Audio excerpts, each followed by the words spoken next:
उत्तर प्रदेश मिर्जापुर जिले के छानबे क्षेत्र भटेवरा गांव में प्रयागराज मिर्जापुर मुख्य मार्ग पर भटेवरा बाजार में जय मां विंध्यवासिनी ज्वेलर्स की एक दुकान से किसी अज्ञात व्यक्ति के द्वारा दुकान मालिक रामदास जायसवाल पुत्र स्वर्गीय तौलन जायसवाल के अनुसार लगभग 10,000 नगद रुपए, 5 किलो पायल जिसमें 3 मोटे तथा 2 पतले और 3 सोने की लाकेट चुरा ले गए। भटेवरा बाजार में रामदास जायसवाल की 2 दुकान, एक जनरल किराना तथा एक जय मां विंध्यवासिनी ज्वेलर्स की दुकान है। जय मां विंध्यवासिनी ज्वेलर्स की दुकान पर रामदास जायसवाल के पुत्र योगेश कुमार जायसवाल बैठते हैं। वहीं दिनांक 29/7/2024 दिन सोमवार को दुकानदार योगेश कुमार जायसवाल कुछ सामान खरीदारी करने के लिए मिर्जापुर शहर सुबह लगभग 8 बजे निकल गए थे और दोनों दुकान को उनके पिता रामदास जायसवाल देखभाल कर रहे थे। लगभग 9 बजे के आसपास दिन में एक अज्ञात व्यक्ति मोटरसाइकिल से उनके दुकान पर आया और पहले किराना की दुकान पर गया तथा कुछ सामान खरीदा। उसके बाद बगल में जय मां विंध्यवासिनी ज्वेलर्स की दुकान में इधर उधर देखने लगा और कहा कि ज्वेलर्स दुकान में भी कुछ सामान खरीदने हैं। रामदास जायसवाल ने कहा कि दुकानदार नहीं है, आप कुछ समय बाद आइए, लेकिन अज्ञात व्यक्ति ने रामदास जायसवाल से कहा कि आप सामान दिखा दें और कल आकर सामान ले जाएंगे। दोनों लोग दुकान में घुस गए और रामदास जायसवाल से सभी सामान निकलवाने लगा और कुछ सामान अपने हाथ से भी निकाल लिया और देखते हुए बक्से में से रामदास के कथनानुसार लगभग 10,000 रुपए और कुछ सामान पायल लाकेट जिसकी कीमत लगभग 45,000 है चुरा ले गया। सभी घटना दुकान में लगे CCTV कैमरे में कैद है, जिसकी लिखित शिकायत अष्टभुजा चौकी इंचार्ज को दे दिया गया है। दुकानदार ने पुलिस प्रशासन से घटना को गंभीरता से लेते हुए चोर को पकड़ने के लिए न्याय की गुहार लगाई है। 9 भारत टीवी ब्यूरो रिपोर्ट, जनपद मिर्जापुर।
योगेश कुमार जायसवाल है और पिताश्री का नाम श्री रामदास जायसवाल है, जो कि हमारा दुकान भटेवरा मेन रोड पे ही है।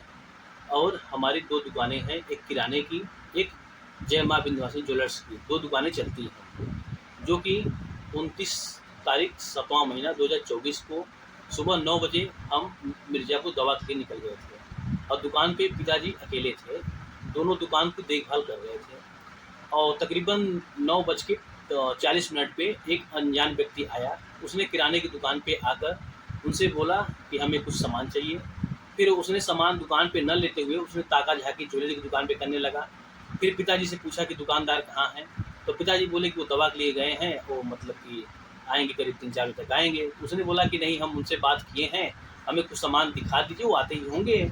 तो पिताजी हमारे उन पे विश्वास कर लिए और उनको सामान जो कि दुकान दिखाते नहीं, लेकिन जबरी दबाव देने पर सामान दिखाने के लिए वो दुकान में चले आए। और सामान जो दिखा रहे हैं उसका दिमाग दूसरी जगह है, तो सामान दूसरा निकलवा रहा है, देख दूसरा तरफ रहा है, जिसमें उसने काफ़ी उनको परेशान करके, गुमराह करके करीब 40,000 रुपये की जेवर और 10,000 रुपये नकदी उसने लेकर फरार हो गया, जो कि पिताजी को इसकी कोई जानकारी ही नहीं लगी। उनको ऐसा भरमा के ले गया, वो समझ ही नहीं पाए। और जब हम मिर्ज़ापुर से आए तकरीबन 5 बजे, जब हमारी दुकान पे कस्टमर आए तो हमने सामान की देखभाल करने लगे। तो देखभाल करने लगे तो दिखने से मतलब कि पायल नहीं थे, 10,000 कैश रखे थे काउंटर में, वो पैसा भी नहीं था। तो हमने अपना सीसीटीवी कैमरा ओपन किया। जब ओपन किया तो उसमें देखा सारी घटनाएँ घटी थी और पिताजी पूछने बताने लगे कि हमें ऐसा कुछ नहीं है। तो वो समझ नहीं पाए कि हमारा सामान गायब है। उसके 1 घंटे बाद भी वो मतलब कि यहाँ से 200 मीटर आगे दीनानाथ गौड़ की दुकान है कपड़े की, उनके भी दुकान पे गया था वो, लेकिन वहाँ से वो तुरंत चला गया था।